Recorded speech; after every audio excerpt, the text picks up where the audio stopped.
Go એટલે પૃથ્વી એની રક્ષા કરનાર ભગવાન છે.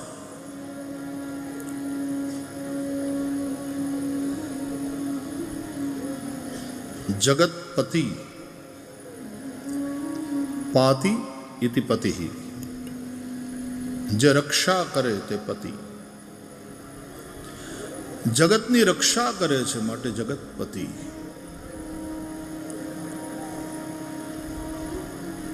ગોલોકપતિ, ગોપીપતિ, ગોપતિ ભગવાન શ્રી કૃષ્ણ છે.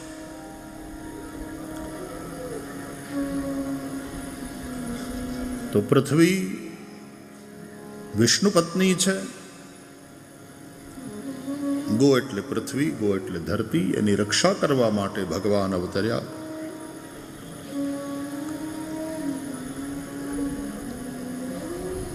ગાયોની રક્ષા કરવા માટે ભગવાન આવ્યા.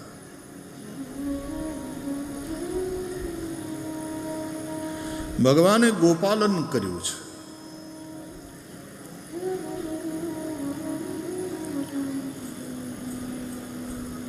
ગો એટલે ઇન્દ્રિયો, એની રક્ષા પણ ભગવાન કરે. જ્યારે ઇન્દ્રિયો પતિ તરીકે ભગવાનને જ વરણ કરે,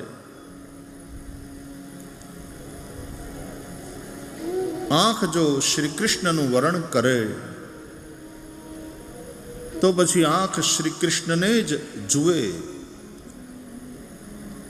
અનન્ય ભાવથી, અથવા તો પછી આંખ જ્યાં પણ જાય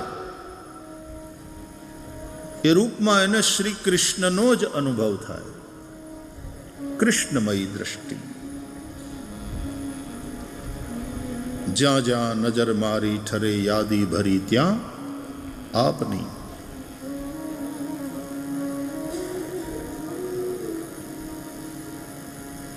સર્વત્ર શ્રી કૃષ્ણ દેખાય. કાન કૃષ્ણને જ સાંભળે, જેવા શ્રી કૃષ્ણ ચર્ચા જ કરે. મન શ્રી કૃષ્ણનું જ ચિંતન કરે. યત્રૈવ યત્રૈવ મનોમદીયમ, ત્યાં ત્યાં શ્રી કૃષ્ણનું સ્વરૂપ.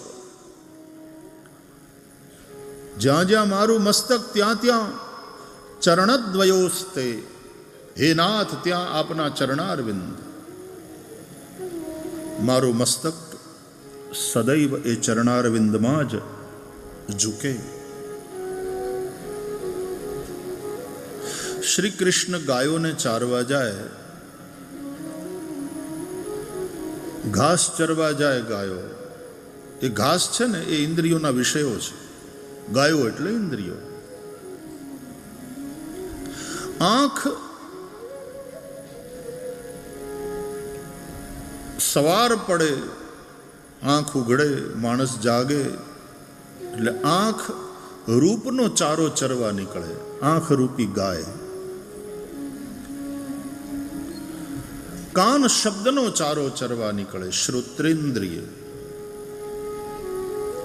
ત્વચા સ્પર્શનો ચારો ચરે, નાસિકા ગંધનો ચારો ચરે.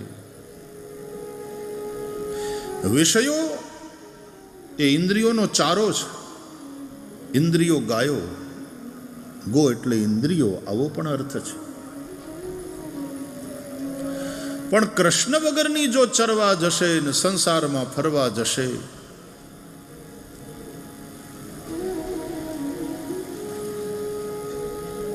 ન ચરવાનું ચરે, ન ખાવાનું ખાય. વિષયો એનો આહાર છે, ન ખાવાનું ખાય. આંખ ન જોવાનું જોવે, કાન ન સાંભળવાનું સાંભળે, જીહવા ન ખાવાનું ખાવે પીવે. એટલા માટે વેદોમાં દેવતાઓને પ્રાર્થના કરવામાં આવી, ભદ્રમ કર્ણે વિશૃણુયામ દેવા. હે દેવતાઓ, અમે અમારા કાન દ્વારા ભદ્ર સાંભળીએ, અમે અમારા ચક્ષુ દ્વારા ભદ્રના દર્શન કરીએ. અમે અમારા કાન દ્વારા એ જ સાંભળીએ જેનાથી ભદ્ર થાય. ભાગવતમાં ભગવાનને તસ્મૈ સુભદ્ર શ્રવસે નમો નમઃ કહીને સુખદેવજીએ વંદન કર્યા. જેને સાંભળવાથી આપણું કલ્યાણ થાય એવું સાંભળવું, જે જોવાથી આપણું કલ્યાણ થાય એવું જોવું. ભદ્રમ પશ્યેમ અક્ષભિ, અમે નેત્ર દ્વારા અમારું ભદ્ર થાય એ જ જોઈએ. એટલે ગોવાળ જો શ્રી કૃષ્ણ હોય, ગોપાલ શ્રી કૃષ્ણ હોય અને એ ઇન્દ્રિયોને ચારવા લઈ જાય, ગાયોને ચારવા લઈ જાય, તો ખોટી જગ્યાએ ઇન્દ્રિયો ન જાય. ઇન્દ્રિયોની રક્ષા કરે ભગવાન. ભગવાનની પાસે બે વસ્તુ છે જ્યારે ગાયો ચારવા જાય ત્યારે. એક મુરલી છે, વેણું, અને બીજું છડી.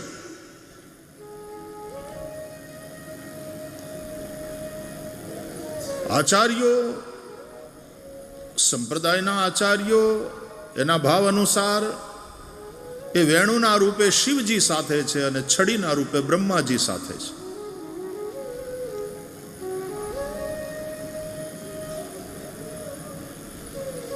બ્રહ્માજીના 4 મુખમાંથી 4 વેદ અને એને વિધિ નિષેધ,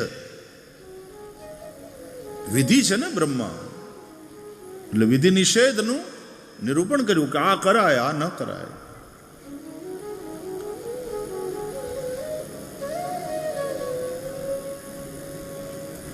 ગોવાળ ગાયોને હાંકે, એ લઈ જાય ત્યાં ગાયો જાય. અને જ્યાં ન જવાનું હોય ત્યાં પાછો ગોવાળ લાકડીથી એ છડી બતાવીને દંડ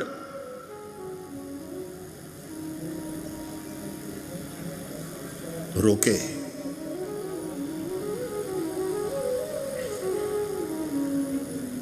અને વેણું વગાડીને વાલ કરે. વેણુને સાંભળે અને ગાયો ગમે ત્યાં હોય ત્યાંથી પાછું ફરીને શ્રી કૃષ્ણ તરફ જુએ અને ક્યારેક ભાગીને શ્રી કૃષ્ણની પાસે આવે. ભગવાનની વેણુ ગીતની અંદર શ્રીમદ ભાગવતના 10મ સ્કંદમાં સુખદેવજીએ ગાયન કર્યું છે. ગાવશ્ચ કૃષ્ણ મુખ નિર્ગત વેણુ ગીત પીયુષ મુત્તભિત કર્ણ પુટૈઃ પિબંત્ય શાવાહા સ્નુતસ્તનપય કવલા સ્મતસ્થુ ગોવિંદમાત્મનિદૃશાશ્રુકલા સ્પૃશંત્ય. વેણુ સાંભળે અને એમાં નિમગ્ન ગાયો એકદમ રિલેક્સ અને એકદમ આનંદમય, ચિંતાથી મુક્ત, આનંદથી પૂર્ણ, એ પોતાના થનથી દૂધની ધારા કરતી હોય.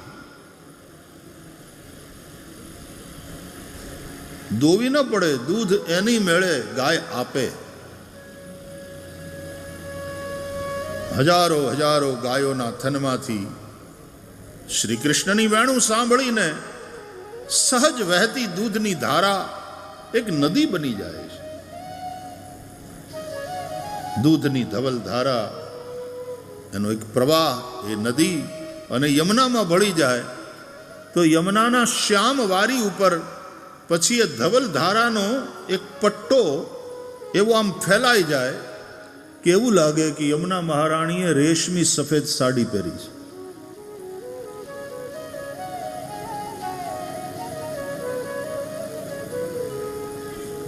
આ વેણુનો ચમત્કાર છે. તો ખોટી રસ્તે જતા રોકે છડીથી અને પોતાના તરફ ખેંચે, વાલ કરે વેણુથી. ગોપાલ શ્રી કૃષ્ણ પાસે આ બે વસ્તુ મહત્વની, બીજી છીકા હોય, શિંગી હોય, આદિ આદિ. પણ છડી અને વેણું. આપણે ત્યાં રાધા કૃષ્ણનું મંદિર હોય, મુરલી મનોહરનું મંદિર હોય, સાંજ પડે અને ભગવાનને વાંસળી ધરવામાં આવે અને છડી અહીંયા રાખી હોય બાજુમાં, આરતી ઉતારવામાં આવે, પછી વાંસળીને વડી કરી લે, પછી છડીને વડી કરે. પણ છડી અને વેણું એ ગોપાલ કૃષ્ણ ભગવાનની સાથે.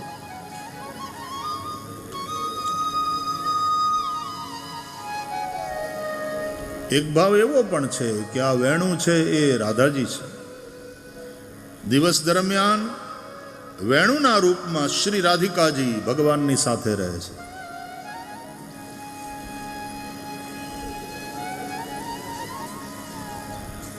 વેણું વગાડે છે શ્રી કૃષ્ણ, એ શ્રી સ્વામિનીજી રાધિકાજી ભગવાનની અધર સુધાનું પાન કરે છે. મધુરા ભક્તિમાં એવો પણ ભાવ છે.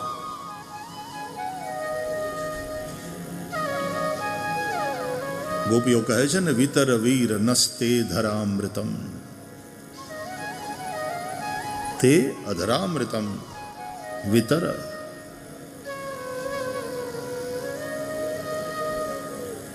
વેણુર મધુરા યષ્ટિર.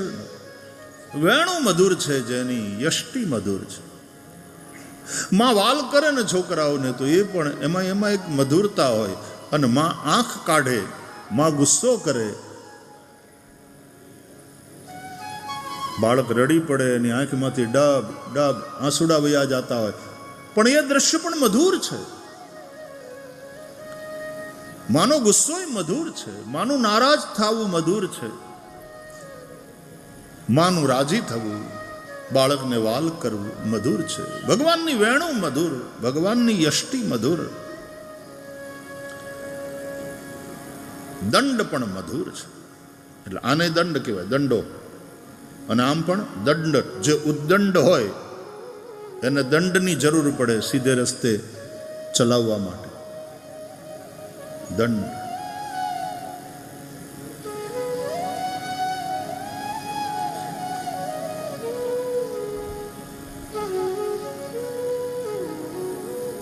દંડની જરૂર. ફરીથી આ ચર્ચા થોડી થઈ પણ હતી, ફરીથી કહું, બાળકો વાલ કરવા યોગ્ય છે, પ્રેમ કરવા યોગ્ય છે, પણ દંડ જો સાવ નીકળી જાય, ભય સાવ નીકળી જાય તો એમાં બાળકનું ભલું નથી.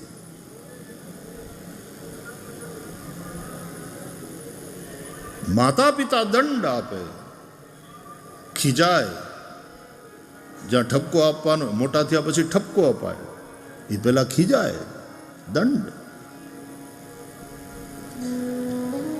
ગુરુ શિક્ષક દંડ આપે, અંગૂઠા પકડાવતા, ખબર ને, છેલ્લી બેન્ચ ઉપર આમ કાન પકડીને અથવા અદપ વાળીને ઉભા રાખતા, ઉઠબેઠ કરાવતા. અને એ દંડથી એનું કલ્યાણ થતું હતું, એનું શરીર પણ મજબૂત થતું હતું. અમે ભણતા ત્યારે પછી ગૃહપતિ પણ કોઈ કેવી રીતે શિસ્ત ભંગ કરે કે તોફાન કરે તો એને દંડ આપે. ને દંડમાં ઘણીવાર ભૂખ્યા રાખવાનું નહીં, ભૂખ્યા રાખવાની વાત તો જ કે ખોટો મને પેટમાં દુખે એમ કરીને નિશાળે ન જવું હોય તો પછી સાહેબ એમ કે તો પછી આજે જમવાનું રહેવા દો ભાઈ, પેટમાં દુખે છે ને બેટા, નિશાળે નથી જવું, સારું આરામ કરો. હવે પેટમાં દુખ્યા નહીં તો હું, તાવ આવે તો ખબર પડે શરીર ધગે છે. માથું દુખે ને પેટમાં દુખે એમાં શું કરવાનું? એ તો આજે ખાવાનું રહેવા દો. એટલે આફડા ઠેકાણે આવી જાય. જો ખોટા હોય તો દંડ. એટલે અમારે ત્યાં અમે ભણતા ત્યારે દંડ થતો કે 30 બાલથી પાણી છોડવાનું પાવ, રોજ આટલી બાલટી પાણી છોડવાને પાવાનું. દંડ સારો છે, દંડ જરૂરી છે, દંડ કલ્યાણકારી છે. આજે દંડ કાઢી નાખ્યો તમે, એટલે પછી જોજો ભવિષ્યની પેઢીનું શું થાય. હા, ઢોરની જેમ ન મરાય, ખોટું, એ પણ ખોટું છે, પણ એક ભય તો રહેવો જોઈએ. તો આપણે ચર્ચા કરી હતી કે સમાજનો ભય, કાનૂનનો ભય, નરકનો ભય. ધર્મની દ્રષ્ટિએ પાપ કરશું તો યમ લઈ જશે, યમના હાથમાં દંડ છે. દંડ ધરો કૃતાંત ન યમસ્ય દંડમ ન યમસ્ય દંડા નાહમ વિશંકે સુરરાજ વજ્રાન ન ત્રક્ષશૂલાન ન યમસ્ય દંડાત. ભાગવતના 5મા સ્કંદમાં જ્યાં રહુગણ અને શ્રી જડભરતજીનો સંવાદ છે, ત્યાં રહુગણ કહે છે યમ દંડ ધરહ, યમના હાથમાં દંડ છે. જે પાપ કરે છે, જે ખોટું કરે છે, એની સામે યમ દંડ ઉગામે છે. યમ એને દંડે, એના પાપ અનુસાર એને નરકની સજા આપે. 28 પ્રકારના નરકની વાત એટલા માટે આપણે 5મા સ્કંદના અંતમાં જોઈ. કેટલાક કર્મો આ જન્મમાં જ ફળ આપી દે, અને કેટલાક કર્મો જે પાક્યા ન હોય ને આ જન્મમાં આપણે કર્યા હોય, પણ આપણને આ જન્મમાં એનો દંડ કે એનું ફળ ન મળ્યું હોય, પાપ હોય કે પુણ્ય હોય, તો મર્યા પછી એ કર્મ સાથે આવે.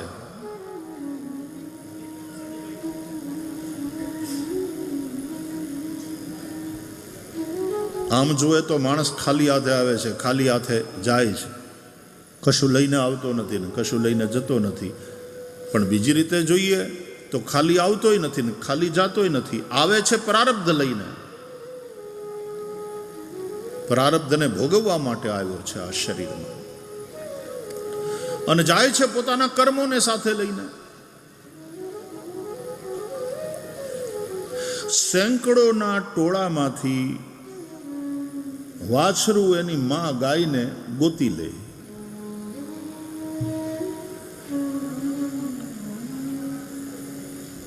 બીજા જન્મમાં પણ તમારા કર્મ તમને ગોતી લે. કર્મ પીછો છોડતા નથી. કર્માનુગો ગચ્છતિ જીવ એક, ધર્માનુગો ગચ્છતિ જીવ એક, બંને રીતે. મરે છે માણસ ત્યારે કંઈ સાથે લઈ નથી જતો, પણ એના કર્મ એનો પીછો નથી છોડતા. અને એ બધા કર્મો જે સંચિત થયેલા હોય એ પછી જ્યારે પાકે ત્યારે એ પાકેલા કર્મોનું જે કલેક્ટિવ આઉટકમ છે એનું નામ પ્રારબ્ધ, એનું નામ ડેસ્ટિની. અને પ્રારબ્ધ અનુસાર જાતિ, આયુષ્ય અને ભોગ આ ત્રણેય વસ્તુ નક્કી થાય. જાતિ, ક્યાં એને જન્મ મળશે, કયા મા બાપથી, કઈ યોનિમાં, આ પ્રારબ્ધ અનુસાર નક્કી હોય છે. આયુષ્ય, પ્રારબ્ધ અનુસાર આયુષ્ય નક્કી હોય કે આ જીવ આટલું આયુષ્ય લઈને આવ્યો. અને પ્રારબ્ધ અનુસાર ભોગ નક્કી હોય કે આણે આટલું સુખ ભોગવવાનું, આટલું દુઃખ ભોગવવાનું. એવા પુણ્ય કર્મ બેલેન્સમાં હોય તો એ પ્રમાણે એને સુખ ભોગવવાનું આવે, અથવા એવા પાપ કર્મ કર્યા હોય તો દુઃખ ભોગવવાનું આવે. સુખ અને દુઃખ એ પુણ્ય અને પાપનું ફળ છે. તો આપણા જ કર્મોનું ફળ આપણે ભોગવીએ છીએ. સુખ દુઃખનો કોઈ બીજો દાતા નથી, શાસ્ત્રો કહે છે. એના નિર્માતા આપણે પોતે છીએ. સુખસ્ય દુઃખસ્ય ન કોપી દાતા પરો દદાતીતિ કુબુદ્ધિરેશા અહમ કરોમીતિ વૃથાભિમાન સ્વકર્મ સૂત્રે ગ્રથિતો હિ લોકઃ. રામચરિતમાનસ કહે છે, કાઉ ન કૌ સુખ દુઃખ કર દાતા નિજકૃત કર્મ ભોગ સબ ભ્રાતા. સુખ દુઃખનો કોઈ બીજો દાતા નથી. આપણે જ આપણા કરેલા કર્મ એનું ફળ ભોગવીએ છીએ. ભગવાન શ્રી કૃષ્ણ પણ શ્રીમદ ભાગવતના 10મા સ્કંદમાં વ્રજવાસીઓને સમજાવે છે, કર્મણા જાયતે જંતુ કર્મણૈવ વિલીયતે સુખમ દુઃખમ ભયમ ક્ષેમમ કર્મણૈવાભિપદ્યતે. કર્મ થકી જીવનો જન્મ, કર્માનુસાર એનું મૃત્યુ, સુખ દુઃખ ભય ક્ષેમ આ બધું કર્મનું જ ફળ છે. કર્મ પ્રધાન વિશ્વ કરી રાખા. આ સૃષ્ટિ કર્મ પ્રધાન છે. મનુષ્યની વાત છે ત્યાં સુધી એ માત્ર પ્રકૃતિથી જ પરિચાલિત નથી. પ્રકૃતિ યાન્તિ ભૂતાની, પણ મનુષ્યનો સવાલ છે ત્યાં સુધી એને કર્મ કરવાની સ્વતંત્રતા મળી છે. મનુષ્ય શ્રેષ્ઠ છે દેહધારીઓમાં, એને સ્વતંત્રતા મળી છે કર્મ કરવાની. બીજા બધા પ્રાણીઓને ભૂખ લાગે એટલે ખાય, હિંસક હોય તો એ મારીને ખાય. સિંહ કઈ એકાદશીના ઉપવાસ ન કરે. એ પ્રકૃતિ યાન્તિ ભૂતાની. પણ માણસને ભૂખ લાગી હોય તોય કે નહીં, આજ મારે ઉપવાસ છે, મારે એકાદશીનો ઉપવાસ છે, અથવા તો મારે એકટાણું છે. वो संयम बरते. ધર્મ તો પશુ કે પરમેશ્વર માટે નથી, મનુષ્ય માટે છે. ભગવાનને એકાદશીનો ઉપવાસ ન કરાવાય, આપણે કરવાનો હોય. ધર્મ મનુષ્ય માટે છે.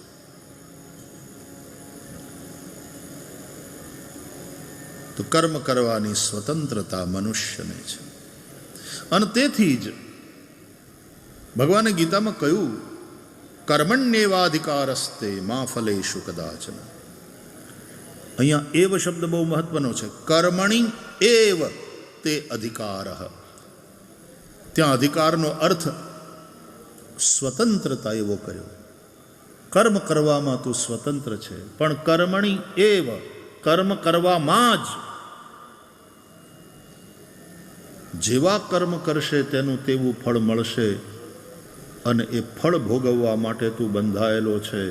કર્મ કરવામાં તું સ્વતંત્ર છે, પણ મા ફલેષુ કદાચન, એના ફળમાં તું સ્વતંત્ર નથી. જેવા કર્મ કર્યા હશે તેનું તે અનુસાર તને ફળ મળશે, અને એ તારે ભોગવવું જ પડશે. અવશ્યમેવ ભોક્તવ્યમ કૃતમ કર્મ શુભાશુભમ. તો કર્મ કરવામાં સ્વતંત્રતા છે મનુષ્યને, પણ એટલા માટે એની સાથે દરેક સ્વતંત્રતા સાથે જવાબદારી જોડાયેલી હોય છે. પછી આપણા કર્મની જવાબદારી આપણી. इसलिए कर्म करते वक्त सावधान. इसलिए धर्म को साथ रख करके चलो, धर्माचरण करते हुए चलो. शास्त्रों और सदगुरु के वचनों को याद करते हुए चलो, ताकि पता चले क्या करना चाहिए क्या नहीं करना चाहिए. विधि निषेध रूप धर्म, आ कराय आ न कराय, आ खवाय आ न खवाय, आ पीवाय आ न पीवाय, आम बोलाय आम न बोलाय. આ વિધિ નિષેધ રૂપ ધર્મ સતત આપણી સાથે હોવો જોઈએ. આપણી પાસે વિવેક હોવો જોઈએ. કર્મ કરતી વખતે વિવેકના પ્રકાશમાં યાત્રા કરો. બાકી તો કર્મ પ્રધાન વિશ્વ કરી રાખ. તો એક દ્રષ્ટિથી જોઈએ તો આપણે ખાલી આવતા પણ નથી અને ખાલી જતા પણ નથી. પ્રારબ્ધ લઈને મનુષ્ય આવે છે અને પોતાના કર્મોને લઈ અને એ જાય છે. અને કર્મો અનુસાર એનું પ્રારબ્ધ નક્કી થાય. ક્રિયમાણ, સંચિત, પ્રારબ્ધ, આવી રીતના કર્મના પ્રકારો કયા છે. અત્યારે આપણે જે કરી રહ્યા છીએ તે ક્રિયમાણ કર્મ છે. આપણે કરી ચૂક્યા, પણ હજી જેનું ફળ નથી મળ્યું અને એ જમા પડ્યા છે, એ સંચિત કર્મો છે. અને પ્રારબ્ધ એટલે એ સંચિત કર્મો એ ભેગા મળી અને પછી જે એક પરિણામ આપણા માટે નક્કી કર્યું એ પ્રારબ્ધ છે. પ્રારબ્ધ ભોગવવું જ પડે.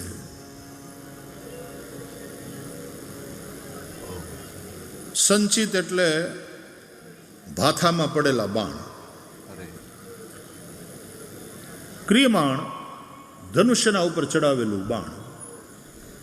પ્રારબ્ધ છૂટી ગયેલું બાણ. એવું છે. બાણ જ છે. એક ભાથામાં પડ્યું છે, એક ધનુષ્ય ઉપર ચડ્યું છે, પણ હજી છૂટ્યું નથી. ત્યાં સુધી તમે સ્વતંત્ર છો. છોડવું ન છોડવું, કોના ઉપર છોડવું, પણ છૂટી ગયું પ્રારબ્ધ. એ ભોગવવું જ પડે. એ પ્રમાણે થઈ ન રહે.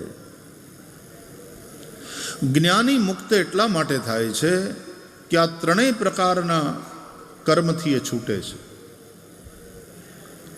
ક્રિયમાણ કર્મ એ કર્તાપણાના અભિમાનને છોડીને કરે. હું નથી કરતો, આ તો પ્રકૃતિના ગુણોનું કાર્ય છે. ગુણો ગુણોમાં વર્તે છે. નરસિંહ મહેતાએ ગાયું, હું કરું એ જ અજ્ઞાનતા. આ જ અજ્ઞાન છે, હું કરું છું એ. ગુણા ગુણેશ વર્તંત. જ્ઞાની સાક્ષી ભાવથી જુએ છે. કર્મ કરતાપણાનો અહંકાર નહીં અને કર્મ ફળની વાસના નહીં. ફલાશક્તિને છોડીને અને કર્તૃત્વાભિમાનથી મુક્ત થઈને એ કરતો નથી, થઈ રહ્યું છે બધું. લીલા માત્ર છે. એટલે ક્રિયમાણ કર્મ એને બાંધતા નથી. જ્ઞાનીના સંચિત કર્મમાં જ્ઞાનરૂપી અગ્નિ આગ લાગી જાય છે. એટલે સંચિત કર્મ બળીને ભસ્મ થાય છે. જ્ઞાનાગ્નિ દગ્ધ કર્માણમ તમાહુ પંડિતમ બુધા. જ્ઞાનના દ્વારા જેના બધા જ કર્મો બળીને ભસ્મ થયા છે એ પંડિત છે. અને પ્રારબ્ધને જ્ઞાની પુરુષ હસતા હસતા ભોગવી લે. પ્રારબ્ધ તો એને ભોગવવું પડે, પણ એ હસતા હસતા ભોગવી લે. કોઈ રડવાનું નહીં, કોઈ ફરિયાદ નહીં. પ્રારબ્ધ ભોગવાઈ જાય. પ્રારબ્ધ ભોગવવું પડે. ભાગ્યમાં લખેલું એ તો સૌએ ભોગવવું પડે. દેવોને દુઃખ પડે, માનવ શું કામ રડે. દેવોને દુઃખ, દેવોય દુઃખી.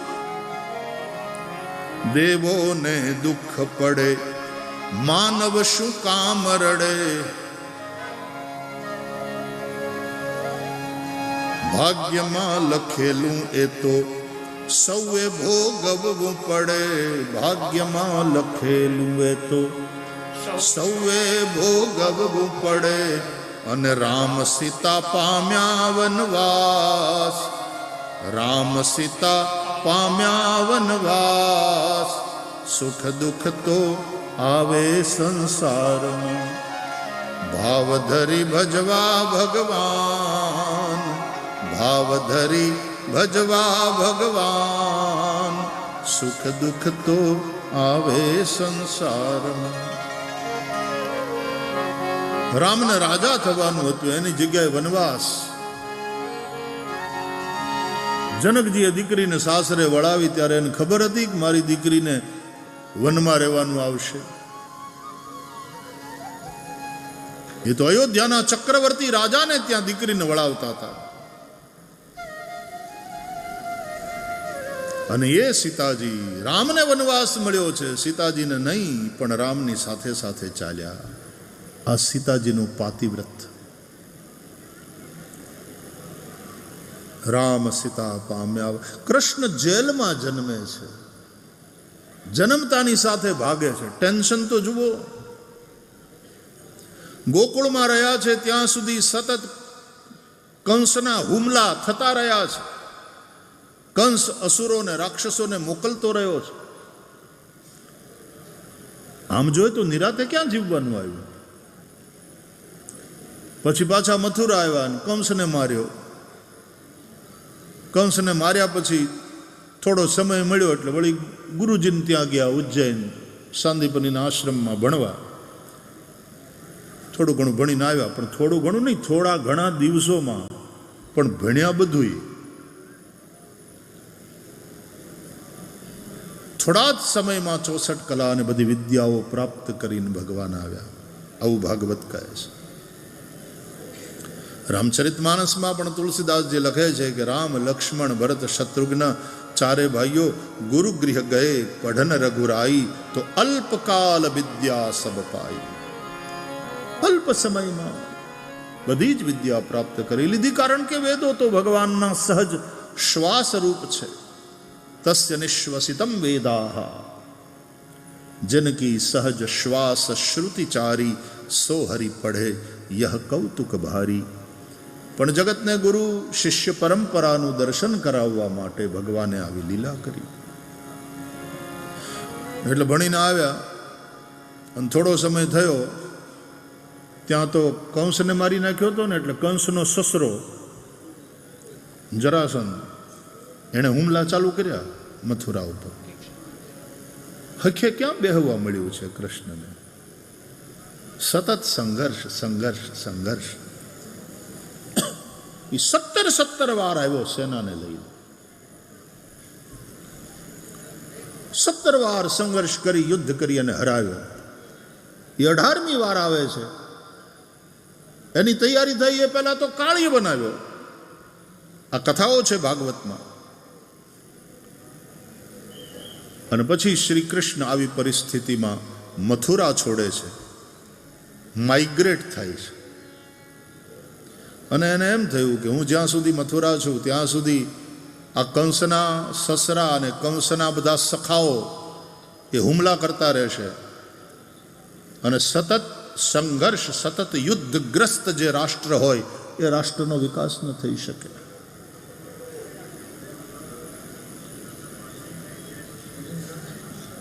યુદ્ધ અનિવાર્ય બની જાય તો લડવું પડે એ વાત બરાબર છે, બાકી યુદ્ધ એ કોઈ સારી બાબત નથી. शांति और अमन के वातावरण में ही राष्ट्र का विकास हो सकता है, समाज का उत्थान हो सकता है.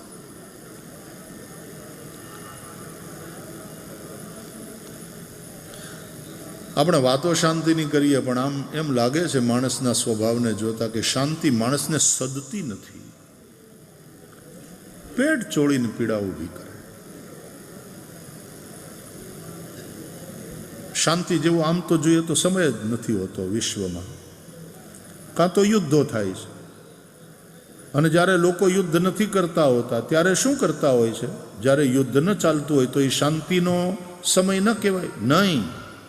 કેમ?